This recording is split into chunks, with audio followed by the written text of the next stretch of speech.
parece bonito do lado de fora. Mas tirando a máscara e falando com as vítimas, descobre-se o outro lado da história. As evidências documentadas que você verá podem parecer incríveis, mas são todas verdadeiras. Quando tiraram minha família, eu não tive mais razão para viver. Tentei o suicídio. Graças a Deus eu não consegui. A parte mais difícil para mim é que fizeram meus próprios filhos voltarem-se contra mim. Você sabe, a lavagem cerebral dessa organização é incrivelmente eficaz. Em defesa de um número crescente de vítimas, Ed Decker e Dick Bear, vítimas também dessa poderosa organização, consultaram um escritório de advocacia sobre se entrariam com um processo contra ela. Sr. Bear, Sr. Decker, estamos tratando aqui com o quê? Trata-se de uma enorme organização, uma companhia de bilhões de dólares com propriedades pelo mundo inteiro, cuja influência espanta. Temos registros de muitos lares que têm sido destruídos por essa gente. É um dos grupos mais enganadores e perigosos do mundo inteiro. Eu tenho provas que o ligam com o ocultismo, com o satanismo... Sr. Decker, eu não duvido de sua sinceridade, mas eu acho difícil acreditar nisso. Na realidade, essa gente orgulha-se muito do seu senso de unidade familiar, como também em uma forma notável de retidão moral. É parte do incrível engodo. É o que precisamos desenterrar. Nós precisamos desmascará-lo mostrando a verdade.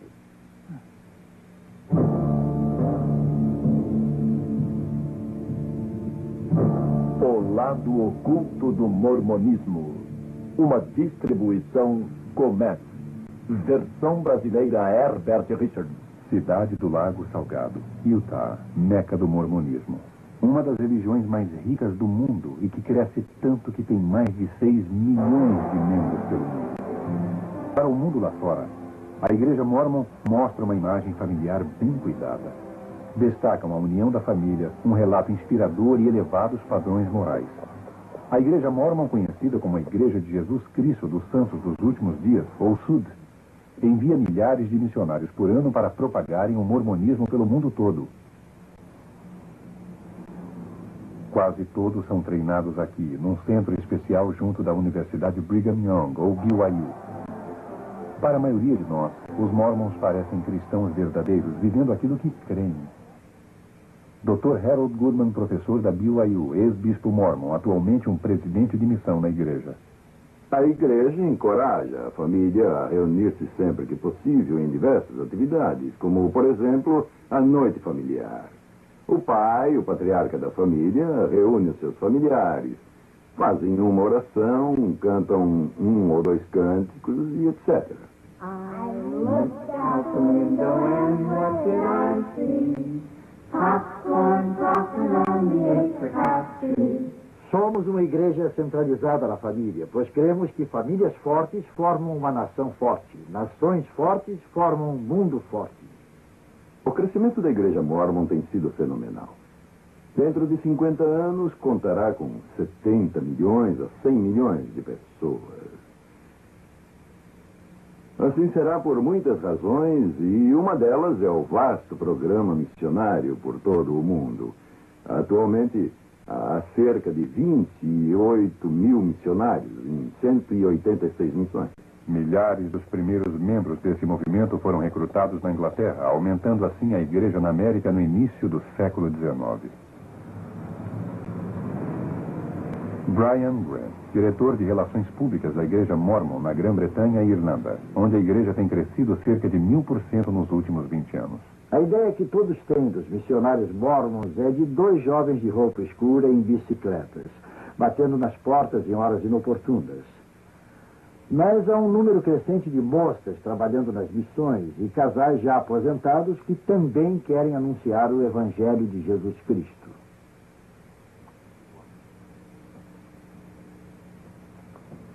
Muita gente tem se unido à igreja, creio que é por causa dos princípios do Evangelho, que os faz entender quem são, quem foram e o que poderão vir a ser. Jim e eu viemos de famílias cristãs bem sólidas. Conhecemos o mormonismo através de um dos sócios de Jim. Eu sempre tive a ideia de que um mormon era alguém que andava vestido de preto e tinha 16 mulheres. O que não é verdade, é claro. Essa gente parece cristã. Todos os cristãos que tenho conhecido possuem esses mesmos atributos. São gentis, bons, amorosos, voltados para a família. Tudo quanto eles fazem gira em torno da religião. O povo da igreja mormon é tão amigável. Eles me conquistaram através de seus bailes. Os meninos da escola me animavam dizendo: que bom você está vindo para a igreja mormon. Me fizeram entrar na igreja através de seu programa social, que é fabuloso, com aquela sua atmosfera familiar. Minha família foi destruída, então entrei direto. Os jovens certamente são a força da igreja no futuro. Por isso, temos classes para os jovens aos domingos. Há eventos atléticos para a nossa juventude. E encontros sociais, onde eles se divertem, dançam.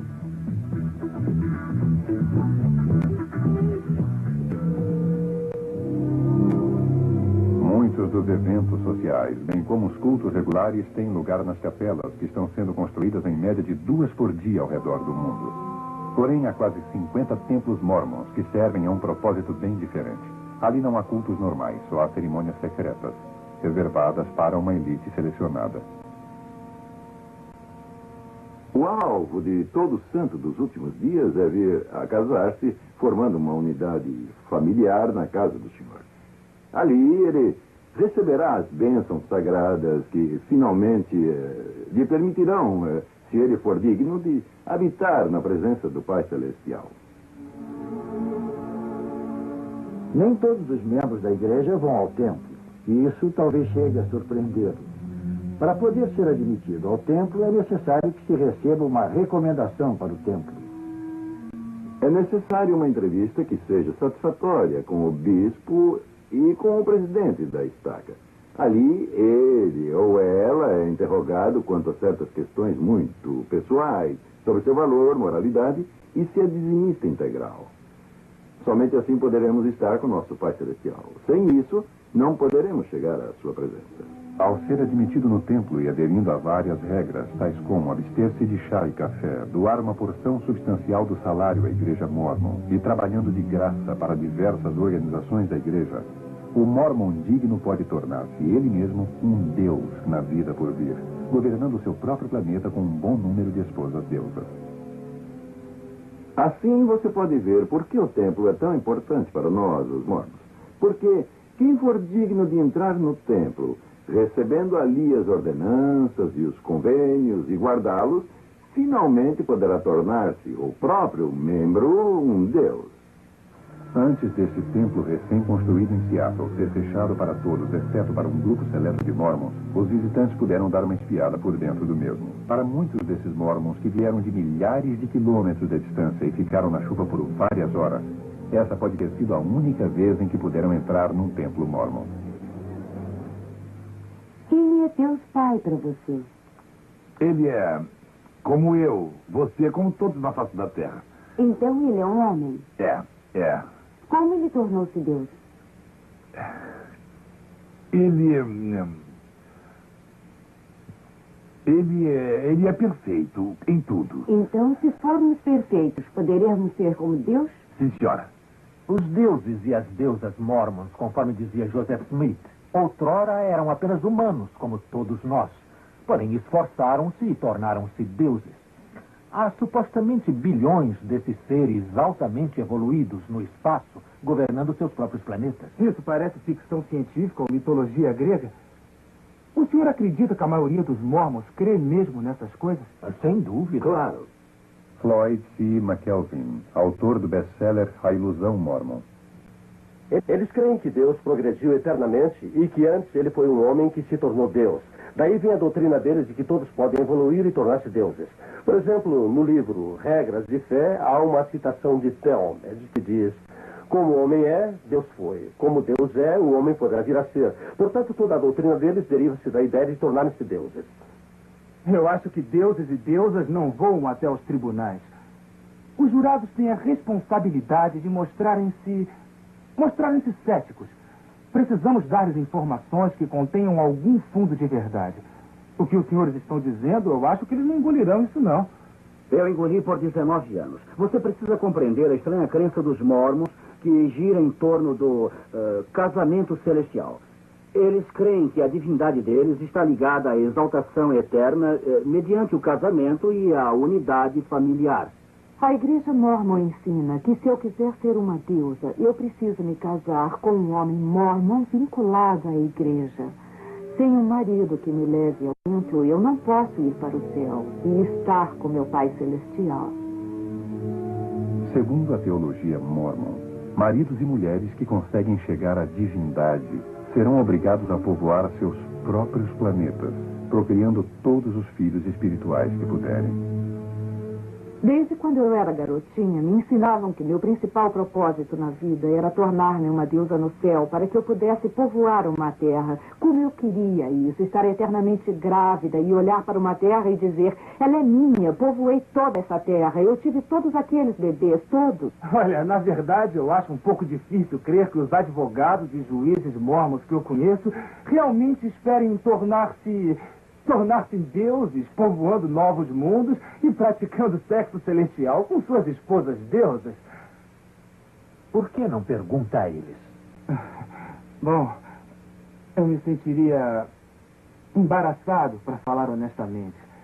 E se é verdade, como o senhor sugeriu, que essa gente planeja realmente reproduzir-se por todo o universo, bom, eu prefiro não saber nada sobre isso. Temos negócio com aqueles cavaleiros. Por isso é que é um segredo. Por isso, os próprios mormons nada dizem a respeito e também ficam embaraçados. Olha, o mormonismo baseia-se na crença de que seres extraterrestres de uma estrela distante chamada Kolob visitaram este mundo. E durante esta visita estiveram com um garoto de 14 anos de nome Joseph Smith. Fizemos um curta-metragem mostrando a diferença entre o mormonismo e o cristianismo, pois o mormonismo é muito diferente do cristianismo ortodoxo. Gostaria de mostrar-lhes, se vocês me permitem.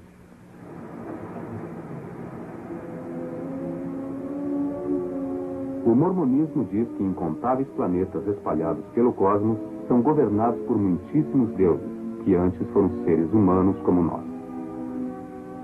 Há muito tempo, num desses planetas, um deus não identificado e uma de suas esposas deusas tiveram um filho espiritual, chamado Elohim. Depois, esse espírito nasceu de pais humanos, que lhe deram um corpo físico. Obedecendo ao ensino mórmon, morrendo e ressuscitando, ele mostrou-se ser digno e foi elevado à divindade como seu pai. Os mormons creem que Elohim é seu pai celestial e que ele vive com suas muitas esposas deusas num planeta próximo da misteriosa estrela Kolob. Aqui, o Deus do mormonismo e suas esposas, mediante interminável sexo celestial, produzem bilhões de filhos espirituais. Para decidir sobre o destino deles, o chefe dos deuses mormons convocou um conselho nos céus. Estavam presentes os dois filhos mais velhos de Elohim, Lúcifer e seu irmão, Jesus.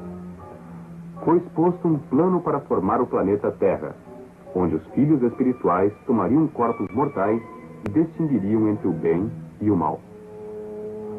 Lúcifer apresentou-se para tornar-se o salvador deste mundo. Querendo a glória para si, planejou forçar todos a se tornarem deuses. Opondo-se à ideia, o Jesus mormon sugeriu dar aos homens o livre-arbítrio como em outros planetas. E foi aprovada a proposta do Jesus mormon, que se tornaria o salvador do planeta Terra. Furioso, Lúcifer convenceu um terço dos espíritos destinados à Terra para lutarem como seus aliados. Lúcifer, então, tornou-se o diabo e seus seguidores os demônios. Enviados a este mundo, não teriam corpos de carne e ossos. Os espíritos que não foram valentes na batalha contra Lúcifer foram amaldiçoados, nascendo com pele negra. Assim os mormons explicam a raça negra. Os espíritos mais valentes contra Lúcifer nasceriam em famílias mormons na Terra. Seriam pessoas de pele branca, ou claros e agradáveis, segundo descreve o Livro de Mormon. Os primeiros profetas mormons diziam que Elohim e uma de suas esposas deusas vieram à Terra como Adão e Eva iniciar a raça humana. Milhares de anos depois, Elohim veio novamente à Terra, em forma humana, vindo de sua estrela Colobe, para fazer sexo com a Virgem Maria, a fim de dar a Jesus um corpo físico. O apóstolo mormon Orson Hyde ensinou que Jesus, ao atingir sua maturidade, teve pelo menos 3 esposas: Maria, Marta e Maria Madalena. Por meio delas, o Jesus mormon, de quem Joseph Smith dizia ser descendente direto, supostamente já era o pai de alguns filhos antes de ser crucificado. Segundo o Livro de Mormon, após a sua ressurreição, Jesus veio às Américas pregar aos índios, os quais os mormons creem ser realmente israelitas. Então, o Jesus mormon estabeleceu a sua igreja nas Américas, tal como já fizera na Palestina.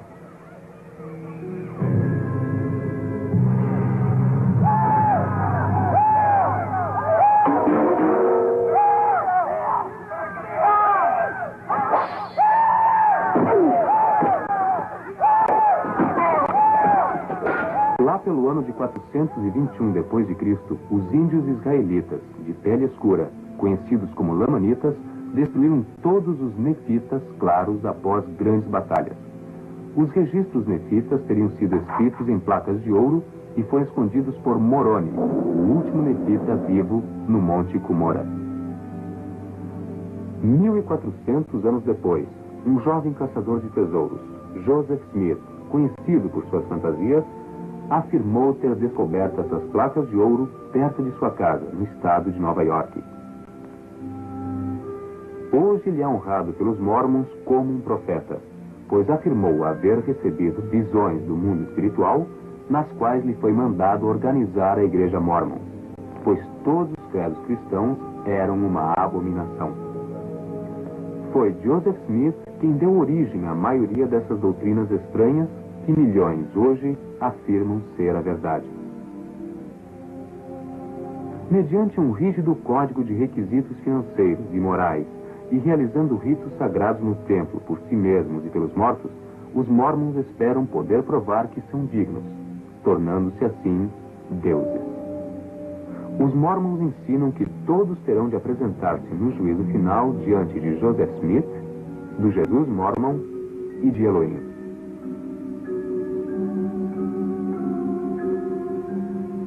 Os mormons, que foram selados na cerimônia de casamento eterno, esperam tornar-se deuses polígamos no reino celestial, governando outros planetas, criando novas famílias eternamente. Os mormons são gratos a Deus por Joseph Smith, que dizia ter ele feito mais para preservar a igreja do que qualquer outro homem, inclusive Jesus Cristo. Os mormons creem que ele morreu como um mártir, vertendo seu sangue por nós para sermos deuses também. Deuses vindos de Kolob. Parece Von Däniken ou A Guerra nas Estrelas.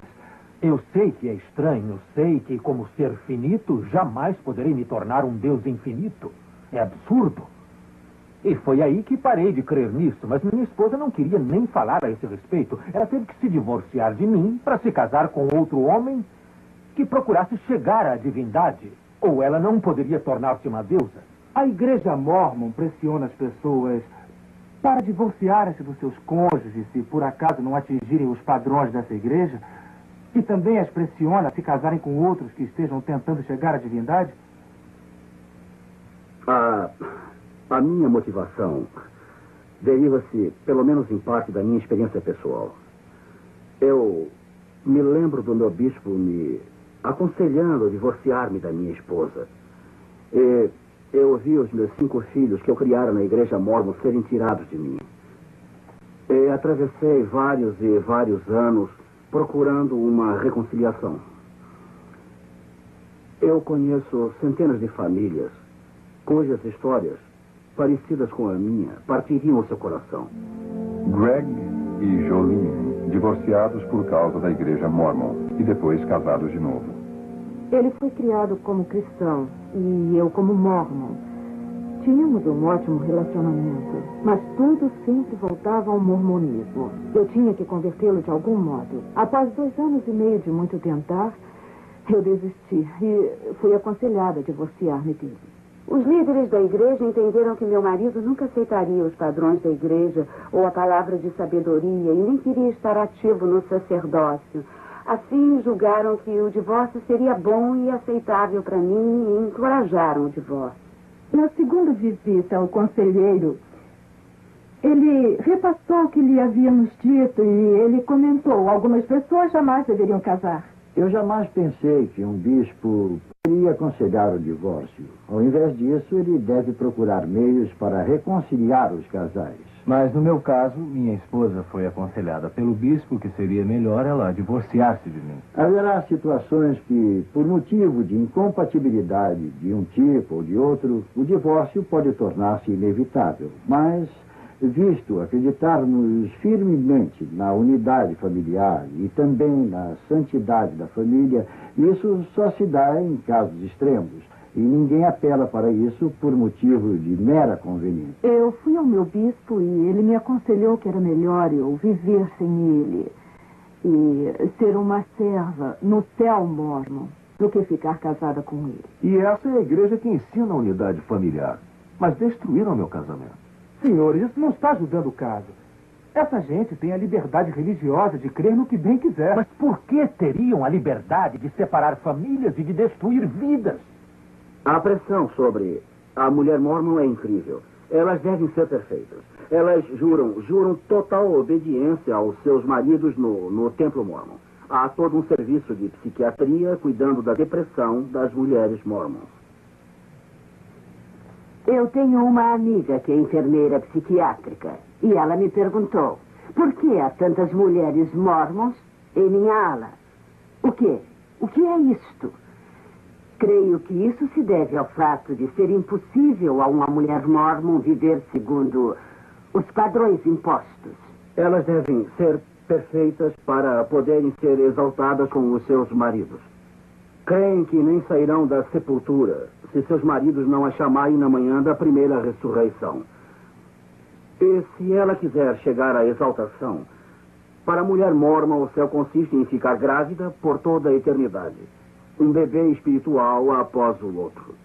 Como mulher mormon, a minha vida chegou a um ponto em que as coisas não andavam nada boas. Todo o meu tempo era gasto fazendo aquilo que os líderes mormons diziam-me para fazer. Cheguei a um ponto em que a vida não tinha mais nenhum sentido. Sandra Tanner, ex-mormon, autora, pesquisadora, considerada uma das maiores autoridades sobre o mormonismo. Utah tem um índice de divórcio acima da média nacional. A média de suicídio é muito maior que a média nacional. Normalmente, suicídio de adolescentes é mais alto em Utah que no resto do país. Isso deve-se em parte ao fato que os mormons enfatizam a perfeição. E muitos desses jovens sentem-se derrotados em busca da divindade. Não atingem os padrões que a igreja exige deles. Isso destrói a autoestima deles de tal maneira que não podem continuar e se matam. Eu sempre senti que não estava fazendo o suficiente perante Deus. Era impossível ter um irmão melhor do que Gene e Perry Eliasson, pai e irmão do jovem Kip, que se suicidou no início de 1982 com 16 anos. Kip era um filho quase perfeito. Ele era um aluno de destaque. Fazia parte do time de corredores e foi premiado como o membro mais inspirador do grupo. Kip era meu melhor amigo e companheiro desde que sua mãe morreu quando ele tinha 5 anos. Nos últimos 2 anos, Kip andava tão ocupado com suas atividades na igreja que deixou quase tudo mais. Quanto mais ele se envolvia na igreja, mais deprimido ficava. Eu me sentava ao seu lado e discutia esse problema com ele para descobrir o que o preocupava. Então ele revelou que tinha sensações sexuais em conflito direto com os ensinos da igreja. Quando Kip recebeu conselhos, eles só fizeram reforçar os ensinos da igreja o que diminuiu mais o seu senso de valor pessoal. Sei pelo que Kip estava passando. Também fui entrevistado, como ele foi. A pressão era grande para eu esforçar-me para ser digno e perfeito o tempo todo. O problema é que Kip levou a questão muito a sério. A Igreja Mormon, com seus belos anúncios na revista Seleções, gostaria que crêssemos que ela é cristã de ponta a ponta. Mas quem está de fora não vê como quem está por dentro. Na Igreja Mormon, o próprio livro de Mormon chama os cristãos de prostituta de toda a terra. A cerimônia do templo zomba dos pastores cristãos, representando-os como mercenários de Satanás. Quando entrei para a igreja, eu comecei a indagar. Não era a mesma coisa. Não era cristã, como diziam a minha mãe e a mim. Não era certo. Todo o que crê em Cristo é um cristão. Acreditamos que somos cristãos acima de todas as outras denominações, por termos tantas informações reveladas sobre o nosso Redentor, nosso Salvador, Jesus, o Cristo. Os mormons são instruídos a usar a terminologia cristã quando falam com convertidos em potencial. Palavras como Deus, Jesus e salvação têm sentidos diferentes para os mormons e que os de fora desconhecem. Você pensa que o mormonismo é cristão? Sim, cremos em Deus, o Pai Eterno, em seu Filho Jesus Cristo e no Espírito Santo. Há muitos que possuem só uma parte do Evangelho de Jesus Cristo. A Igreja de Jesus Cristo, dos Santos dos Últimos Dias, tem todo o Evangelho em sua plenitude total. A primeira visão de Joseph Smith é a pedra angular da Igreja Mormon, mas há 9 versões da mesma, cada qual contradizendo a outra. Os líderes mormons ocultam de propósito a verdadeira história da religião deles, porque sabem que as pessoas nunca creriam que ela veio de Deus se vissem como os retalhos foram sendo costurados. Nas suas narrativas não publicadas, vemos que Joseph Smith primeiro disse que somente Jesus lhe aparecera. Na segunda vez, ao escrever sua história, anos mais tarde, disse que muitos anjos lhe haviam aparecido, e alguns anos depois afirmou que 2 seres é que lhe apareceram. Ele mudou a data, mudou sua idade, mudou seus motivos, por qual razão for orar no bosque, mudou quem estava ali, mudou igualmente a mensagem que lhe deram. Se ele estivesse narrando de fato uma experiência autêntica, saberia dizer se quem ele viu foi Deus, ou se foi Jesus, ou se foram ambos, qual era a mensagem quando tudo sucedeu. Mas ele ficou modificando a sua história. Se você fosse testemunha de um acidente e alguém lhe pedisse para contá-lo e você desse 3 versões tão divergentes quanto essas, as pessoas diriam que você não foi testemunha coisa nenhuma. A Igreja Mormon vive mudando as suas escrituras e as mudanças são incríveis. Há milhares delas. Há pouco tempo canonizaram a secção 137 do livro Doutrina e Convênios. Quando ali, eu percebi que havia omitido mais de 200 palavras da revelação original de Joseph Smith. Mas por que a igreja omitiu essas 200 palavras? Porque contém 3 revelações totalmente falsas, profecias de Joseph Smith. Joseph Smith disse que a Lua era habitada por pessoas vestidas como os Quakers, que chegavam até aos 1000 anos de idade. E Brigham Young acrescentou quando disse que não só a Lua era habitada, mas que o Sol também era. Creio que algumas das literaturas decididamente mais anti-mormon, se assim quisermos chamá-las, são as próprias publicações da Igreja Mormon. Se eu cresce que Joseph Smith e Brigham Young foram profetas do Deus vivo, eu teria de ser polígamo. A doutrina deles ensina que não há vida eterna sem um relacionamento polígamo. Thelma Geer, escritora, conferencista, ex-mormon declarada, bisneta do assassino mormon condenado John D. Lee. Sentada perto da lareira, lembro-me bem de meu bisavô, John D. Lee, que foi o pioneiro mormon, guarda-costas de Joseph Smith e Brigham Young, quando visitavam secretamente suas numerosas esposas. Recordo-me, meu bisavô tinha 19 esposas e 64 filhos. Emma Smith, esposa de Joseph, foi admoestada na Doutrina e Convênios a ser obediente ao mandamento, aceitando as outras esposas de Joseph Smith, pois, do contrário, seria destruída. Este diário narra como Joseph enganava sua esposa para praticar a poligamia. Como ele teve que prometer a Emma que deixaria todas as outras esposas por amor a ela. Mas disse ao seu amigo, eu tive que dizer isso a ela, eu não falei para valer. Hoje em Utah, há aproximadamente 30 mil casamentos polígamos. São os fundamentalistas que creem que Brigham Young era um profeta de Deus e que essa seção de doutrina e convênios é verdadeira e que eles não podem anular esse pacto eterno com Deus por alguma lei do país. A Igreja Mormon oculta propositalmente de seus membros os registros de seus primeiros líderes, de seus antigos documentos, de suas primeiras publicações. Ron Prentice, gerente da Seventh East Press, jornal publicado por jovens mormons que querem reformar a igreja desmascarando sua simulação. Os itens mais controvertidos do jornal dizem respeito à história da igreja, à teologia e à desonestidade dos administradores no trato com os estudantes. Há muita coisa nesses registros da igreja. Se o público inspecionasse, ficaria manchada a bela imagem ostentada pela igreja. Os missionários chegam à sua porta e dizem, temos uma bela história sobre as famílias e dizem ter um lugar maravilhoso para criar seus filhos. Os missionários fazem parte da simulação, mas não sabem disso.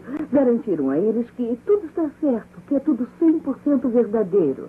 Pensam que os registros são públicos, não sabem que não poderiam ir a Utah para verem pessoalmente os documentos. Na fé cristã, os eruditos examinam os manuscritos antigos, refinando-os, reexaminando os mais antigos para aprimorarem e confirmarem a autenticidade das escrituras sagradas.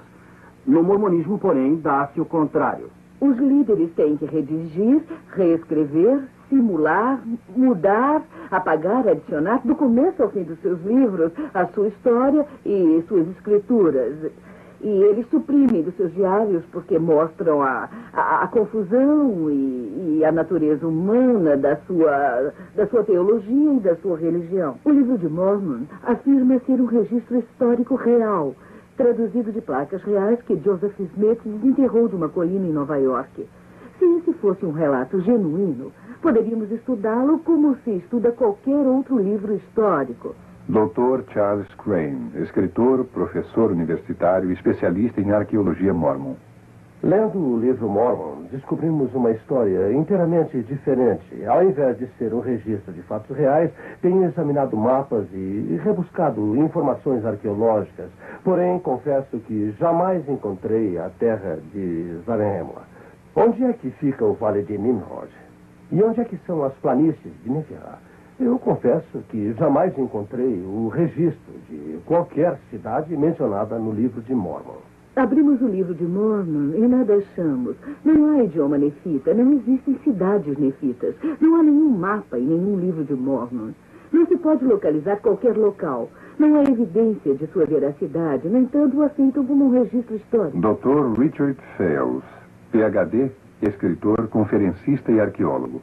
Nunca escavamos qualquer artefato que, mesmo remotamente, se relacionasse à alegada civilização que os mormons dizem ter existido nos Estados Unidos, na América Central e na América do Sul. Nenhuma prova arqueológica tem sido achada para autenticar o vasto império americano descrito no livro de Mormon. Porém, a arqueologia tem provado a existência de todas as grandes civilizações, incluindo as dos tempos bíblicos. Por exemplo, estas moedas mencionadas na Bíblia, o ciclo, a dracma, o ceitil, que têm sido achadas em abundância. O que descobrimos no livro de Mormon? Em Alma, capítulo 11, versículos 5 e 19, há uma lista de moedas usadas por aqueles povos. Há o senine de ouro, o seon de ouro, o shum de ouro. Havia moedas menores, o shiblon, o shibrum e o lia. Seria preciso dizer que nenhuma dessas moedas jamais foi encontrada. Muitas pessoas não compreendem o livro de Mormon. Essa é a narrativa do povo que ocupava o continente americano, América do Norte, Central e do Sul, desde 600 AC até cerca de 420 DC. Há muitas evidências, naturalmente, de que haviam pessoas vivendo naquelas regiões. Eu sou levado a crer, com base nas pesquisas, que não se trata de um relato real, mas de um conto de fadas, como Alice no País das Maravilhas. Décadas de pesquisas por arqueólogos mormons não puderam descobrir qualquer indício do povo, dos locais ou dos eventos descritos no livro de Mormon. E missionários mormons do mundo inteiro estão convertendo pessoas à igreja mormon, explicando que a arqueologia tem provado que o livro de Mormon é verdadeiro. Uma das escrituras, obras padrão da igreja, chama-se A Pérola de Grande Valor. Ali há o livro de Abraão, que Joseph Smith disse ter sido traduzido de fragmentos de papiro que ele comprara de um empresário que estava viajando pela área. Por volta de 1842, sem conhecer a língua egípcia, ele traduziu os fragmentos para a forma do livro de Abraão. O manuscrito ficou desaparecido até 1967. Agora, porções dele foram redescobertas e famosos egiptólogos agora o têm examinado e traduzido e viram que ele nada tem a ver com o tempo de Abraão. Joseph Smith não acertou ao menos uma palavra em toda a tradução. De fato, ele tomou uma pequena letra parecida com um E invertido e a traduziu por 76 palavras com 7 nomes. Bem, há coisas embaraçosas para a igreja. Admiro-me realmente do grande número de pessoas inteligentes que estão na igreja mormon, aceitando coisas que não podem ser provadas. Ficam tão cativas que têm medo de examinar. Por diversas vezes, eles têm admitido que, ao invés de se assentarem e estudarem conosco, preferem aceitar o que dizem os seus líderes.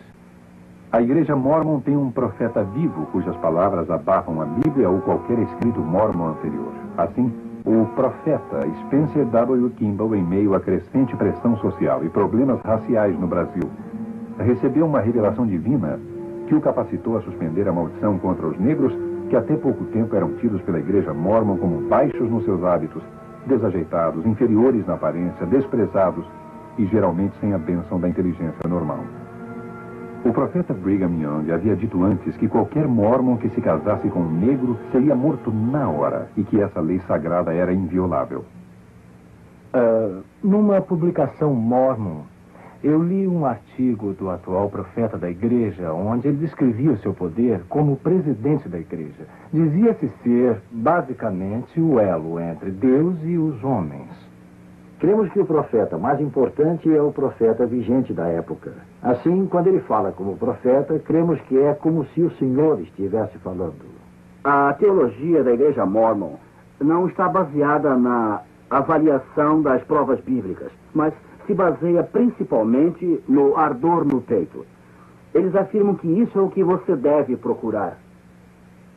Quando os missionários mormons chegam à casa de alguém falando sobre o livro de Mormon ou sobre o profeta Joseph Smith, pedem que a pessoa ore para receber o ardor divino no peito que eles têm.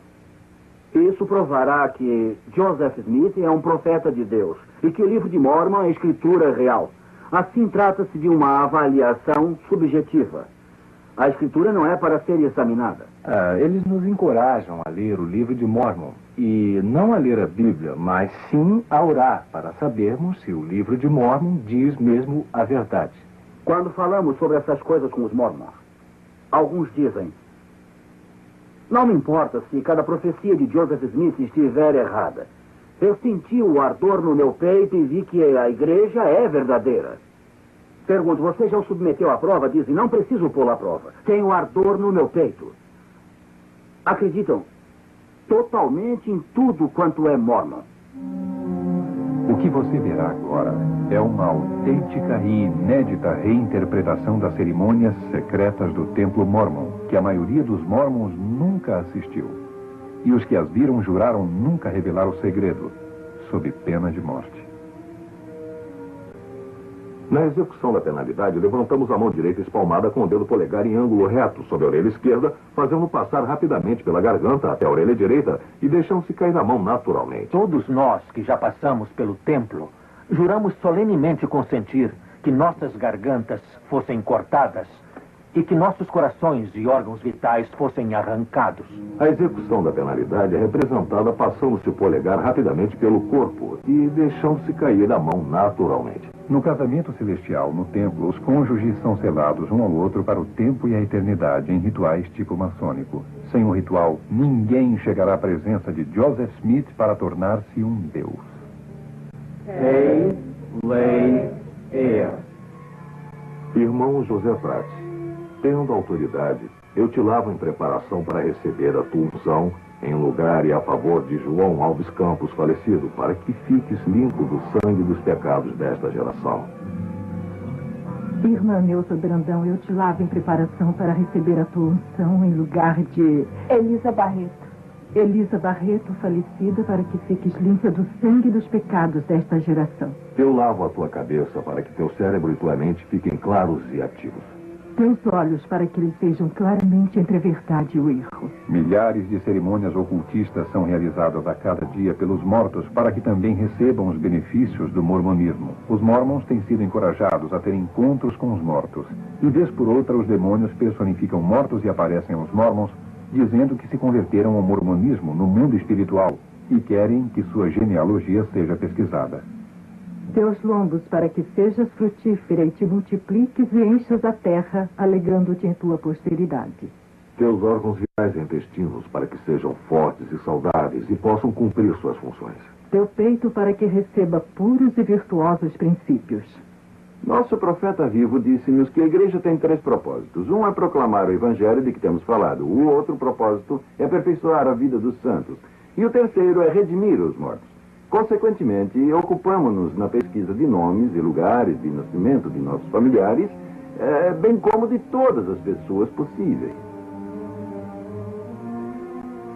Uma grande característica que distingue a Igreja Mórmon de todas as grandes religiões é seu fanático programa de evangelizar os mortos.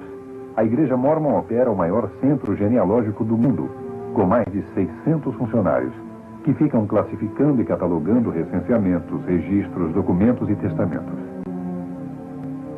Esta informação é microfilmada e guardada aqui, 32 quilômetros fora da cidade do Lago Salgado.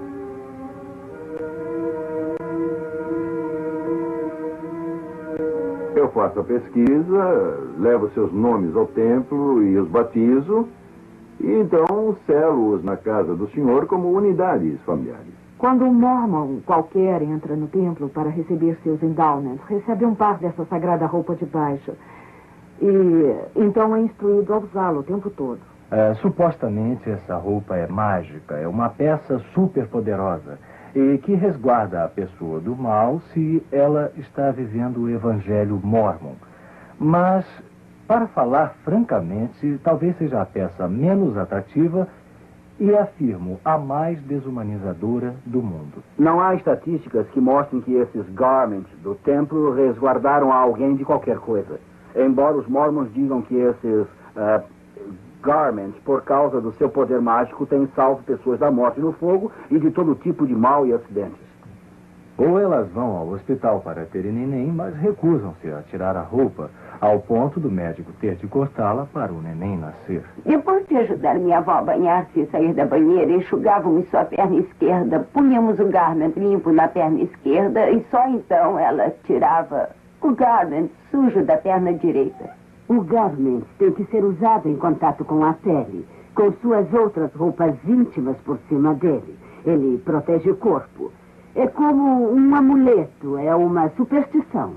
Joseph Smith estava muito envolvido com o ocultismo. Ele tinha uma pedra de vidente que usava como bola de cristal para adivinhar o local de tesouros escondidos e traduzir as placas de ouro. Em 1826, Joseph Smith foi preso e condenado, pois fingia encontrar tesouros escondidos com a pedra. As marcas especiais nesse garment tornam-na um amuleto especial chamado talismã. Na Bíblia satânica de Anton LaVey, sob a divisão chamada Nomes Infernais, eu quero mostrar-lhe algo. Aqui está o Deus Mormo, rei dos necrófilos, Deus dos mortos-vivos. Os que o seguem são chamados Mormons. Nós não podemos chegar assim a tal conclusão. Poderia ser mera coincidência. Os mormons são obcecados por genealogias, cerimônias e ritos templários pelos mortos que creem poderem visitar os vivos e que podem converter ao mormonismo até no túmulo. Em chinês, Mormon significa portas do inferno. Por isso os missionários têm problemas em Hong Kong, por exemplo. Evitam o termo Mormon ao tentarem converter os chineses. John L. Smith, escritor e pesquisador do poderio da Igreja Mormon. A Igreja Mormon é a segunda maior instituição financeira a oeste do rio Mississippi. A Igreja Mormon exerce poder econômico com maior eficiência que qualquer outra religião organizada no mundo. Tem a companhia de seguros Beneficial Life com 470 milhões de dólares. O Deseret Management and Trust Corporation, hospitais, escolas, apartamentos e fazendas. É grande acionista do Los Angeles Times. Possui emissoras de televisão e rádio e a cadeia de lojas e departamentos CMI. Tem vastas terras em todos os 50 estados americanos, no Canadá, na Europa e em cada continente. 2/3 de suas propriedades são isentos de impostos. Bilhões de dólares são extraídos dos membros da igreja a cada ano com seu programa de dízimos obrigatórios. É difícil dizer o que a Igreja Mormon realmente possui. Alguém disse que o próprio profeta Mormon poderia não saber, porque podem ter comprado algo ontem ou vendido algo hoje.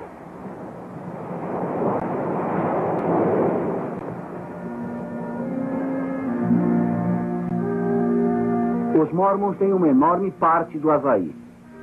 São uma das principais instituições financeiras da região.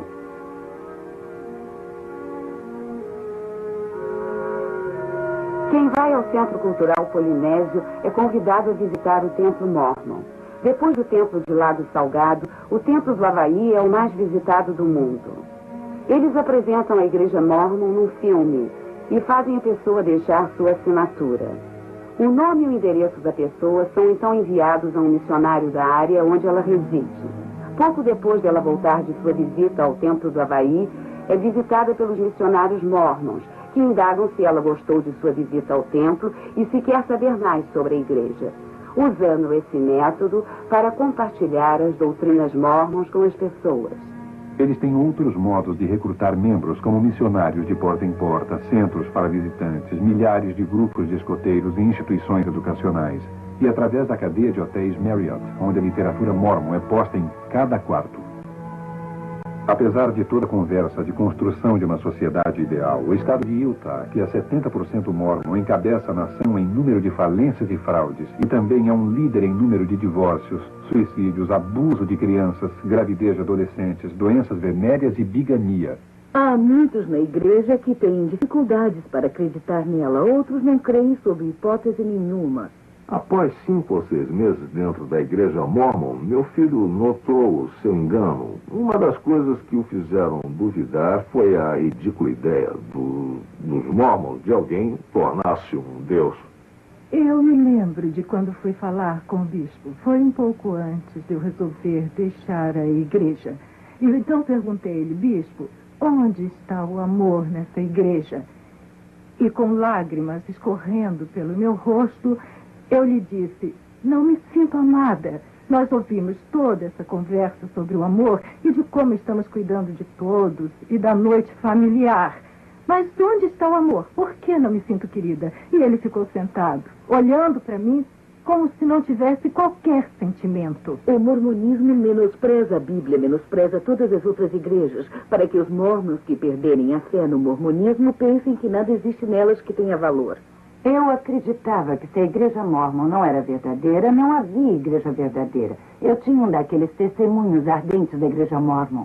Quando eu estava crescendo, durante a infância, minhas irmãs, meu irmão e eu éramos muito amigos. Nós éramos grandes companheiros. Desde que saí da igreja mormon, minhas irmãs cortaram completamente sua amizade comigo. Uma das regras da igreja mormon é que se alguém quiser entrar no templo, não pode associar-se a membros apóstatas, e é assim que me chamam. Depois que deixei a igreja, as coisas mudaram. Meus amigos não falavam mais comigo. E embora eu tivesse deixado voluntariamente a igreja, ao perceber que ela é falsa, eu fui excomungada da igreja mormon. E excomunhão é um termo pejorativo.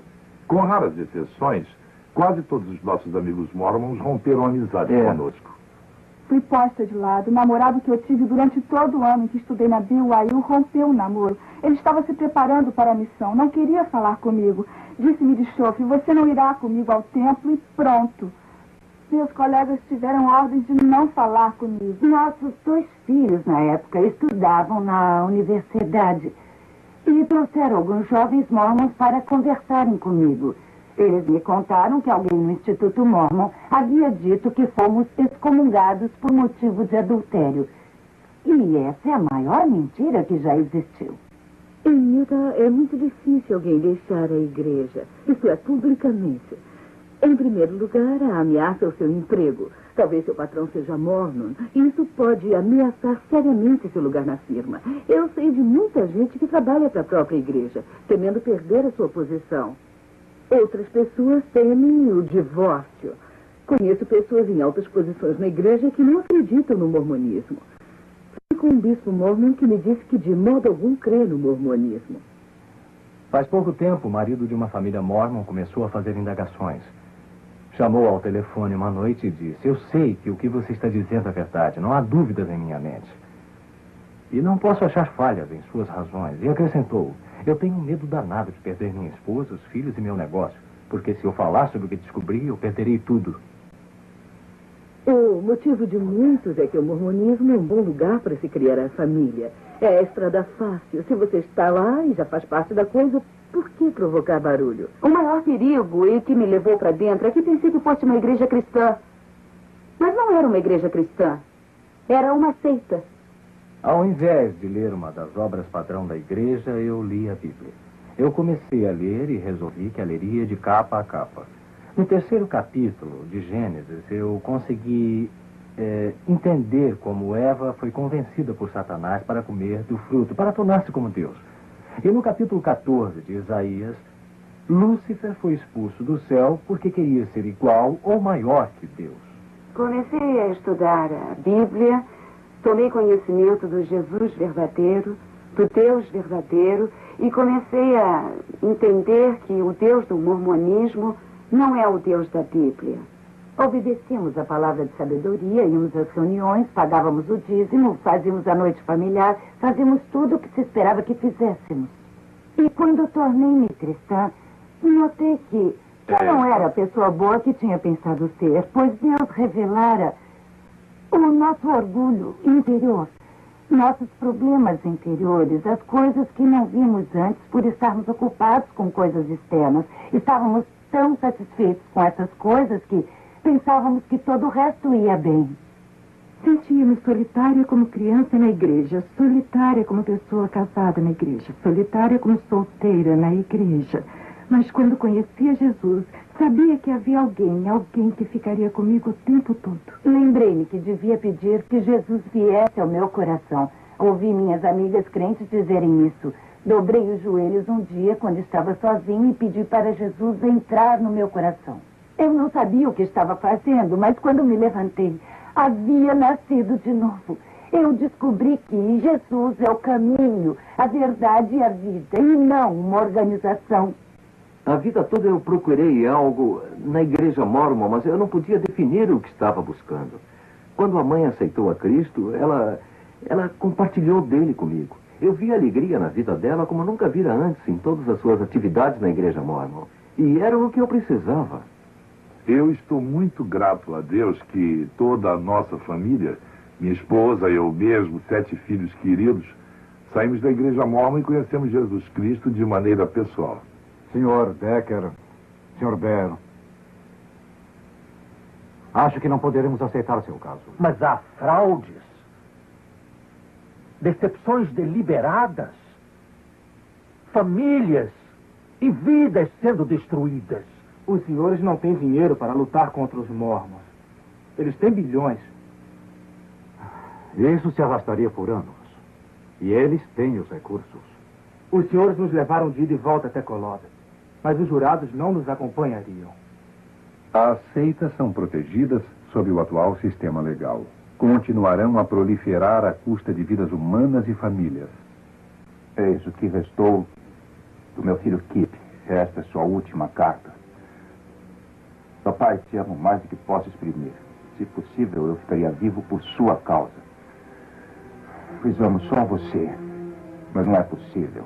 Antes de tudo, devo amar a mim mesmo, mas não me amo. Uma estranha sensação de trevas e autodesprezo apossou-se de mim. Infelizmente, devo ceder a essa sensação horrível. Essa turbulência só alguns entendem. Eu sei que você não entende a sensação de autodesprezo que sinto. Essa é a única forma em que posso aliviar-me dessa sensação. Vá em frente e seja feliz. Te amo mais do que as palavras podem expressar. Seu filho, Kip.